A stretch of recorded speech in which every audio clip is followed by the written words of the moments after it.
মানুষের জন্য সবচেয়ে যে বিষয়টা খুব দামি আল্লাহর পক্ষ থেকে, তার নাম কি? সবাই এবার একসাথে বলি, তার নাম কি? মাশাআল্লাহ। একটু সবাই একটু পার্টিসিপেট করলে তো ভালো লাগে, আওয়াজ দিলে ভালো লাগে, আওয়াজ ছাড়া তো কেমন কেমন মনে হয়। তাহলে আজকে আমরা, গত সপ্তাহে তো আমাদের মাননীয় এমপি মহোদয় এবং আরেকজন এমপি প্রার্থী ছিলেন, দুজন মেহমান এসেছিলেন, ওনাদেরকে কথা বলতে দেয়া লেগেছে, যার কারণে আলোচনাটা আমরা শেষ করতে পারিনি। তো আজকে তো আমাদের সময় আছে, কি বলেন, আছে কি নাই? আচ্ছা, তা আমরা আজকে ইনশাআল্লাহ আলোচনা করব এবং শুনব, বলি ইনশাআল্লাহ। আর মনে মনে আল্লাহর কাছে দোয়া করব, বক্তা এবং শ্রোতা যা বলছি আর যা শুনছি আমরা সকলেই যেন এই বিষয়ের উপর আমল করতে পারি। আল্লাহ তৌফিক নসিব করুক, আমিন বলেন। সম্মানিত হাজিরিন, গত সপ্তাহে যেটা বলেছিলাম আজও আবার বলছি, মানুষের জীবনের যত দামি জিনিস আছে তার মধ্যে অন্যতম হচ্ছে কি? সময়। নবী সাল্লাল্লাহু আলাইহি ওয়াসাল্লামের একটা হাদিস দিয়ে শুরু করছি। নবী সাল্লাল্লাহু আলাইহি ওয়াসাল্লাম হাদিস শরীফের মধ্যে বলেছেন, মানুষের মধ্যে, নবী সাল্লাল্লাহু আলাইহি ওয়াসাল্লামকে এক আরব বেদুইন গ্রামের লোক প্রশ্ন করল, ইয়া রাসূলুল্লাহ, মানুষের মধ্যে সবচেয়ে সৌভাগ্যবান ব্যক্তি কারা? মানুষের মধ্যে সবচেয়ে সৌভাগ্যবান ব্যক্তি কারা?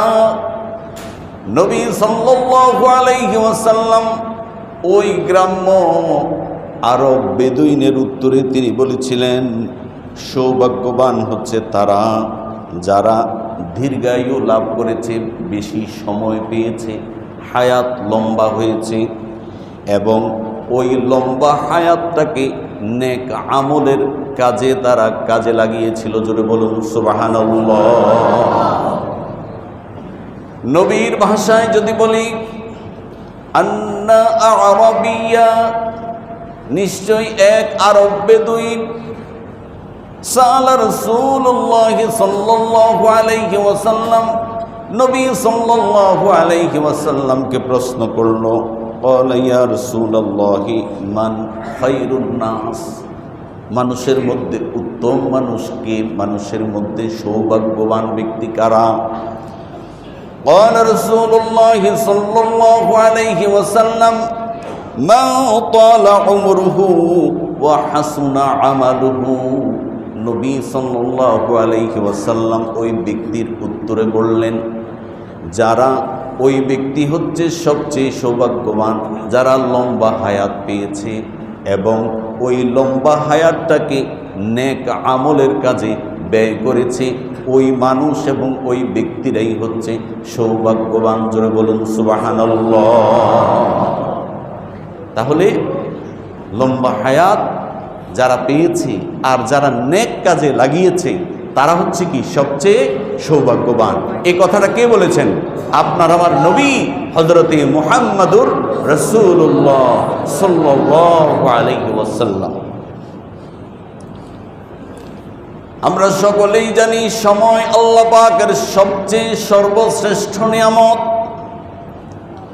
যেই ব্যক্তি সময়ের মূল্য বোঝে না, যেই ব্যক্তি সময়ের দাম দেয় না, কিমাতুল ওয়াক্ত, সময়ের মূল্য জানে না, সময়ের মূল্য বোঝে না, সেই হচ্ছে প্রকৃতপক্ষে ক্ষতিগ্রস্ত ব্যক্তি। সে কি? ক্ষতিগ্রস্ত ব্যক্তি। একজন দোকানদার সকালবেলা দোকান খুলে রাত পর্যন্ত দোকান চালায়, 10টা 11টা পর্যন্ত। আরেকজন দোকানদার খোলে হচ্ছে 11টা বাজে 12টা বাজে আর বন্ধ করে দেয় 7টা বাজে 8টা বাজে। বিক্রি কার বেশি হবে? যে সকালে খুললো না যে 11টায় খুললো? কার? যে সকালে খুললো তার দোকানের বিক্রি কি হবে? বেশি হবে। ঠিক এমনিভাবে যেই মানুষ লম্বা হায়াত পেয়েছে, দীর্ঘ হায়াত পেয়েছে, দীর্ঘজীবী হয়েছে, ওই সময়টাকে যদি নেক কাজের মধ্যে লাগায়, ভালো কাজের মধ্যে লাগায়, নেক আমলের মধ্যে যদি লাগায়, তাহলে আল্লাহ রাব্বুল আলামিন এবং নবী সাল্লাল্লাহু আলাইহি ওয়াসাল্লাম বলেন ওই ব্যক্তির মৃত্যু হতে দেরি হবে, জান্নাতে প্রবেশ করাতে আল্লাহ রাব্বুল আলামিন দেরি করবেন না। জোরে বলুন সুবহানাল্লাহ। এই জন্য আল্লাহ রাব্বুল আলামিন সূরা আসর নাজিল করে বলেছেন, বান্দা শোনো, আমি সময়ের শপথ করে বলছি, শপথ সময়ের, সব মানুষ ক্ষতিগ্রস্ত। কথাটা কার? আল্লাহ। আল্লাহ বলছেন ওয়াল আসর ইন্নাল ইনসানা লাফি খুসর, শপথ সময়ের, নিশ্চয়ই সকল মানুষ ক্ষতির মধ্যে নিমজ্জিত। ইল্লাল্লাযীনা আমানু ওয়া আমিলুস সালিহাত ওয়া তাওয়াসাউ বিল হাক্কি ওয়া তাওয়াসাউ বিস সবর। চার শ্রেণীর মানুষ ছাড়া যারা ঈমান এনেছে, ঈমান আনয়ন করার পরে নেক আমল করেছে, ওয়া তাওয়াসাউ বিল হক, পরস্পর পরস্পরকে হকের উপদেশ দিয়েছে, ভালোর উপদেশ দিয়েছে, ওয়া তাওয়াসাউ বিস সবর, এবং 4 নম্বরে পরস্পর পরস্পরকে ধৈর্যের উপদেশ দিয়েছে। এই 4 শ্রেণীর মানুষ ছাড়া পৃথিবীর সমস্ত মানুষ ক্ষতির মধ্যে নিমজ্জিত। জোরে বলুন নাউযুবিল্লাহ। তাহলে ঈমান এনেছে, ঈমান আনার পরে সৎ কাজ করেছে, এর পরস্পরকে হকের উপদেশ দিয়েছে, পরস্পর পরস্পরকে ধৈর্যের উপদেশ দিয়েছে। এই 4 শ্রেণীর মানুষ ছাড়া পৃথিবীর সমস্ত মানুষ ক্ষতির মধ্যে নিমজ্জিত। এই কথাটা কে বলেছেন? আল্লাহ। এই জন্য আমাদেরকে এই দলের অন্তর্ভুক্ত হইতে হবে। এই দল ছাড়া অন্য দলের মধ্যে গেলে কি আছে? ক্ষতিগ্রস্ত হওয়ার সম্ভাবনা বেশি, ক্ষতিগ্রস্ত। মানব জীবনে সময়ের গুরুত্ব অপরিসীম, তাই মানব জাতির জীবন বিধান পবিত্র কোরআনের সময় অপচয় এবং অনর্থক কাজে সময় ব্যয় করাকে আল্লাহ রাব্বুল আলামিন নিষেধ করেছেন। কে নিষেধ করেছেন? সময়কে অপচয় করা আর অনর্থক কাজে সময়কে ব্যয় করা, এটা নিষেধ করেছেন কে? আল্লাহ। এবার আসুন কোরআনের আয়াত দিয়ে শুনি। আল্লাহ রাব্বুল আলামিন বলেন, আফা হাসিবতুম আন্নামা খালাকনাকুম আবাসাও ওয়া আন্নাকুম ইলাইনা লা তুরজাউন। আল্লাহ রাব্বুল আলামিন কত চমৎকার করে আপনাকে আমাকে দুনিয়ার সমস্ত মানুষকে বলছেন, আফা হাসিবতুম, তোমরা কি ধারণা করে নিয়েছো, তোমরা কি মনে করেছো, আন্নামা খালাকনাকুম আবাসা, আমি তোমাদের সমস্ত মানুষকে সৃষ্টি করেছি বেহুদা। তোমরা কি এটা মনে করো নাকি আমি কি তোমাদেরকে বেহুদা সৃষ্টি করেছি নাকি? ওয়া আন্নাকুম ইলাইনা লা তুরজাউন, আর অবশ্যই তোমাদের সকলকে একদিন আমার কাছে ফিরে আসতে হবে। আমরা কার কাছে ফিরে যাব? আল্লাহর কাছে। আল্লাহ বলছেন যে ওয়া আন্নাকুম ইলাইনা লা তুরজাউন, তোমাদের সকলকে কি আমার কাছে ফিরে আসতে হবে না? অবশ্যই ফিরে আসতে হবে। এই জন্যই তো মানুষ যখন মারা যায় আমরা দোয়া পড়ি। কি দোয়া? ইন্না লিল্লাহি ওয়া ইন্না ইলাইহি রাজিউন। ইন্না লিল্লাহি, নিশ্চয়ই আল্লাহর জন্য, আমরা আল্লাহর জন্য, ওয়া ইন্না ইলাইহি রাজিউন, আর আমরা সকলেই প্রত্যাবর্তিত হব কার কাছে? আল্লাহর কাছে। এই জন্য আল্লাহ রাব্বুল আলামিন বলেছেন, আমি কি তোমাদেরকে বেহুদা সৃষ্টি করেছি নাকি? অনর্থক সৃষ্টি করেছি নাকি? না না না, আমি তোমাদেরকে বেহুদাও সৃষ্টি করি নাই, অনর্থকও সৃষ্টি করি নাই। আমি তোমাদেরকে সৃষ্টি করেছি কেবলমাত্র একমাত্র আমি রবের ইবাদত করার জন্য। জোরে বলুন সুবহানাল্লাহ। ওয়া মা খালাকতুল জিন্না ওয়াল ইনসা ইল্লা লিয়াবুদুন, নিশ্চয়ই আমি মানুষকে এবং জিনকে সৃষ্টি করেছি আমার ইবাদতের জন্য। জোরে বলুন সুবহানাল্লাহ। তাহলে আল্লাহ অনর্থক সৃষ্টি করেন নাই, আমাদেরকে সৃষ্টি করেছেন একটাই উদ্দেশ্য, আল্লাহ পাকের ইবাদতের জন্য। সুবহানাল্লাহ বলেন, সুবহানাল্লাহ। আল্লাহ রাব্বুল আলামিন দুনিয়ার মধ্যে মানুষ এসে কি কাজের মধ্যে ব্যস্ত হবে আল্লাহ কিন্তু জানেন। আল্লাহ সমস্ত গাইডলাইন করে দিয়েছেন, সমস্ত গাইডলাইন বলে দিয়েছেন।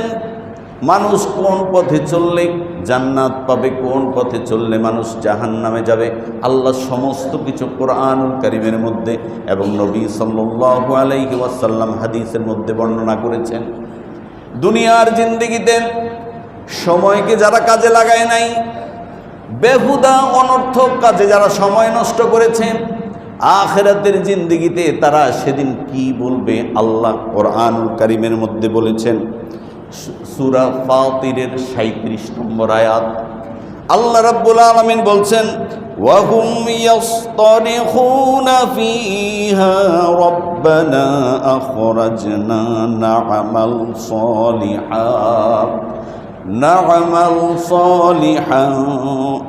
সালিহান গায়রাল্লাযী কুন্না না'মাল أولم نعمركم ما يتذكر فيه من تذكر وجاءكم النذير فذوقوا فما للظالمين من نصير। আল্লাহ রাব্বুল আলামিন কত চমৎকার করে বলছেন, যারা অনর্থক সময় নষ্ট করছে, বেহুদা সময় নষ্ট করছে, তাদের অবস্থাটা আখিরাতে কি হবে। আল্লাহ রাব্বুল আলামিন বলছেন, ওয়াহুম ইয়াসতারিখুনা ফীহা, সেদিন তারা সেখানে তারা আত্মচিৎকার করে বলবে, আত্মচিৎকার করবে।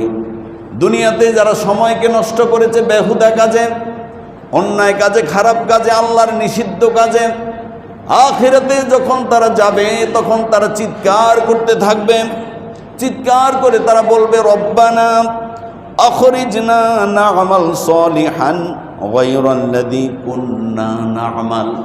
তারা আল্লাহকে বলবে, মালিক আমরা বুঝলাম, এখানে এসে আমাদেরকে এখান থেকে বের করে দাও। আখরিজনা না'মাল সালিহা, আগে আমরা যেই কাজগুলো করেছি এই কাজগুলো আর করব না, এখন থেকে আমরা নেক কাজ করব। কি কাজ করব? নেক কাজ। আখিরাতে যখন যাবে তখন বলবে, আল্লাহ আমাদেরকে এখান থেকে বের করে দাও, আমরা আগে যেই কাজ করতাম এই কাজ করব না। আবার যদি দুনিয়াতে পাঠাও তাহলে কি কাজ করব? নেক কাজ। এবার আল্লাহ কি বলবেন শুনেন। এই কথার উত্তরে আল্লাহ রাব্বুল আলামিন বলবেন, আওয়ালাম নুআম্মিরকুম মা ইয়াতাযাক্কারু ফীহি মান তাযাক্কার। আমি কি তোমাকে এমন লম্বা হায়াত দেই নাই? আমি কি তোমাদেরকে এতটা বয়স দেইনি যাতে যা চিন্তা করার বিষয় তা তোমরা চিন্তা করতে পারতে? যেই হায়াতে জিন্দেগি আমি তোমাদেরকে দিয়েছিলাম, তুমি কি পারতে না ওই সময়টার মধ্যে তুমি এই বিষয়টা চিন্তা করতে? ওয়াজাআকুমুন নাযীর, শুধু যে আমি কোরআন পাঠিয়ে দিয়েছি, হাদিস পাঠিয়ে দিয়েছি, বিষয়টা এরকম না। আমি তো তোমাদের জন্য সতর্ককারী পাঠিয়েছিলাম। এই দুনিয়ার মধ্যে সময়কে কাজে লাগানোর জন্য, নেক আমলের পথে চলার জন্য, নেক কাজ বেশি বেশি করার জন্য আমি তো তোমাদেরকে সতর্ককারী নবী এবং রাসূলদেরকে পাঠিয়েছিলাম। নবী এবং রাসূলরা যখন চলে গিয়েছে, আলেম ওলামা খতিব ইমাম তোমাদেরকে ভীতি প্রদর্শন করেছিল, তোমাদেরকে বলেছিল আখিরাতের জিন্দেগিতে সময় কিন্তু অনেক বেশি দামি হবে। আল্লাহ রাব্বুল আলামিন আখিরাতে কথাটা মনে করিয়ে দিবেন। ওয়াজাআকুমুন নাযীর, আর তোমাদের কাছে এসেছিল ভীতি প্রদর্শনকারী। তোমরা কিন্তু মূল্যায়ন করো নাই, তোমরা মূল্যায়ন করো নাই, তোমরা দাম দাও নাই। মনে করছো আমি তো আমি, বাড়ি আছে, গাড়ি আছে, জ্ঞান আছে, বুদ্ধি আছে, সব আছে, আমার সাথে কে? মূল্যায়ন করো নাই। এরপর আল্লাহ রাব্বুল আলামিন বলবেন, ফাযুকু, ভোগ করো, আজকে ভোগ করো, সাজা ভোগ করো, শাস্তি ভোগ করো, এখান থেকে বের হওয়ার কোনো সুযোগ নাই। ওয়া ফামা লিয-যালিমিনা মিন নাসীর। মুসলিমের। আর জালেম সম্প্রদায় যারা, আজকের দিনে জালেমদের জন্য কোনো সাহায্যকারী নাই। জোরে বলুন নাউযুবিল্লাহ। তাহলে এই আয়াতের মাধ্যমে আমরা বুঝলাম যে আল্লাহ রাব্বুল আলামিনকে আমরা সেদিন বলবো, যারা সময়কে নষ্ট করেছে তারা সেদিন বলবে, মালিক এখানে এত কঠিন জায়গা আগে তো বুঝি নাই, একটু বের করে দাও না মালিক, এখান থেকে একটু বের করে দাও না। আবার দুনিয়াতে যাই, গিয়ে এবার শুধু নেক আমল করব। আল্লাহ কি বলবেন? এখান থেকে আর কোনো যাওয়ার সুযোগ নাই। তোমাকে কি আমি যে সময়টুকু দিয়েছি ওই সময়টা তোমার জন্য যথেষ্ট ছিল না? নেক আমলের জন্য তোমার এই সময়টা কি যথেষ্ট ছিল না? উপরন্তু ভীতি প্রদর্শনকারী এসেছিল, সতর্ককারী এসেছিল তোমাদেরকে, এই কথাগুলো তোমাদেরকে বলেছে, তুমি সময়ের দাম দাও নাই। ফাযুকু, আজকে ভোগ করো মজা। ফামা লিয-যালিমিনা মিন নাসীর, আর জালেমের জন্য কোনো সাহায্যকারী নাই। আজকের দিনে কোনো সাহায্যকারী নাই। দুনিয়ার জিন্দেগিতে আপনি এখন আছি, বিপদে পড়লে কত মানুষ আমাদেরকে আগাইয়ে আসে। আমি প্রায় বলি, আমি নিজেও চিন্তা করি, যেই মানুষটার জানাজা পড়ে যেই জায়গার মধ্যে ঢুকাচ্ছেন, ওই জায়গার অবস্থাটা কি হবে? কে আসবে? কখনো চিন্তা করেছেন? কবরের কথা কখনো চিন্তা করেন? কবরের কথা যদি চিন্তা করতেন তাহলে মিথ্যা কথা বলতেন না। কবরের কথা যদি চিন্তা করতেন হারাম খেতেন না। কবরের কথা যদি চিন্তা করতেন সুদ ঘুষ খাইতেন না। মৃত্যুর কথা, কবরের আযাবের কথা যদি চিন্তা করতেন মানুষের মাথার মধ্যে অন্যায়ভাবে বাড়ি দিতেন না, মানুষের সমালোচনা করতেন না, গীবত করতেন না। পুরা সময়টা, পুরা জীবনটাই আমাদের শুধু নেক আমল আর নেক আমল হইত। আজকে আমরা চিন্তা করি না, শুধু মানুষকে ঢুকাচ্ছি আর নামাচ্ছি, কিন্তু বিবেক বলে না, আরে বান্দা তুইও তো একদিন ঢুকবি এখানে, তোমার অবস্থাটা কি হবে, কেমনে থাকবা? এটা তো অন্ধকার। এই যে বাঁশের চাউনি দিয়া, এরপরে ওই যে এইগুলা কি বলে চাটাই দিয়া, এরপরে মাটি দিয়া, এত মাটি দিচ্ছে, কত মন মাটি, কে আলো জ্বালাবে? ওই আলো যদি দুনিয়ার থেকে কেউ না নিয়ে যায়, বিশ্বাস করুন ওখানে আলো জ্বলবে না।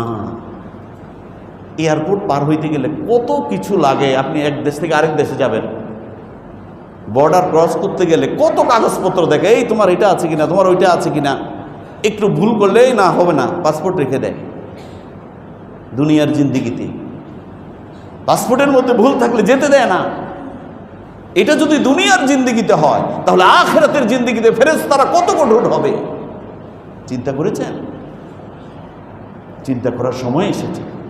এই জন্য সময়কে, এই বিষয়গুলো চিন্তা করে আমাদের এই হায়াতে জিন্দেগির এই সময়কে কাজে লাগাইতে হবে। আল্লাহ তাআলা আমাদের সকলকে কাজে লাগানোর তৌফিক নসিব করুক। সবাই আমিন বলেন। নবী সাল্লাল্লাহু আলাইহি ওয়াসাল্লাম হাদিস শরীফের মধ্যে বলেছেন, নি'মাতান মাকবুলুন ফীহিমা কাসীরুম মিনান নাস। এমন দুটি নিয়ামত আল্লাহ রাব্বুল আলামিন মানুষকে দান করেছেন, যে দুটোতে অধিকাংশ মানুষ ক্ষতিগ্রস্ত এবং ধোঁকার মধ্যে পড়ে আছে। আল্লাহ রাব্বুল আলামিন মানুষকে দুইটা নিয়ামত দান করেছেন। এই দুইটা নিয়ামত নিয়ে মানুষ ক্ষতিগ্রস্ত এবং ধোঁকার মধ্যে পড়ে আছে, সঠিকভাবে কাজে লাগায় না। তার মধ্যে একটা হচ্ছে আসিহা, সুস্থতা। 2 নম্বর হচ্ছে আল ফারাগ, অবসর সময়। সুস্থতা এবং অবসর সময়, এই দুইটাকে নিয়ে মানুষ বেখেয়াল হয়ে আছে, মানুষ কাজে লাগায় না। যখন সুস্থ থাকে তখন বোঝে না অসুস্থতা কেমন, যখন অসুস্থতা আসে তখন মানুষ বোঝে অসুস্থতা কত কষ্টের। মানুষ যখন অবসর থাকে তখন বোঝে না ব্যস্ততার কত দাম, যখন ব্যস্ত হয়ে পড়ে তখন বোঝে অবসর সময়টার কত দাম। ঠিক কিনা বলেন? এই জন্য নবী বলেছেন, নি'মাতান মাকবুলুন ফীহিমা কাসীরুম মিনান নাস। আল্লাহ তাআলা মানুষকে দুইটা জিনিস দিয়েছেন, কিন্তু মানুষ এই দুইটা জিনিসের ব্যাপারে কি গাফেল।